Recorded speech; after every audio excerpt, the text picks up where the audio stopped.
Good morning. Here's more to my story about waking up from my brain aneurysm. After I woke up 60 days later in the hospital in Tampa General, I was, like I said, totally disoriented. Didn't know where I was, didn't know what happened to me, didn't know why my parents were there, and didn't understand why I couldn't walk, why I had a feeding tube in my belly, couldn't eat anything. And then I was strapped to a bed. I couldn't get out, so they finally wanted me to get up, and so they put me in a chair, and they strapped me to the chair and left me in the chair for hours, it felt like. I was sitting in the chair in the hospital room in Tampa General, and I could hear my dad out in the hallway. There's my cat. Out in the hallway, talking, and I was yelling for him because I couldn't understand why I was strapped to this chair, and I needed him in there. I wanted him to explain to me what was going on because I had no idea. I was ready to be awake and be up and be moving because that's just me. It is very interesting to wake up from something you have no idea what had happened to you.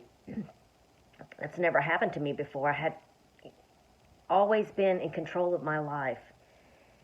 And now here I am waking up one morning in a hospital room, not knowing anything, trying to reconnect everything.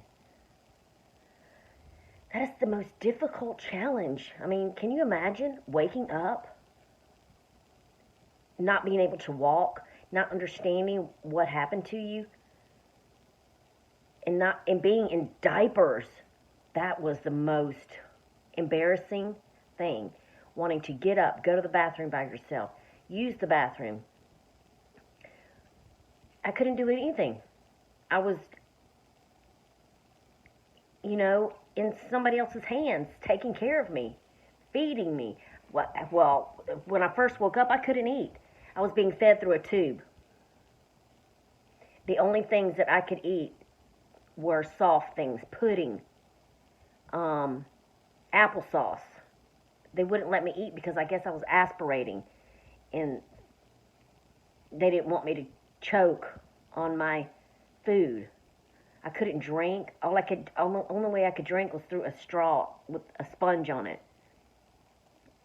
And that's the only way I could get water. I was dying of thirst, dying from hunger. It was a lot.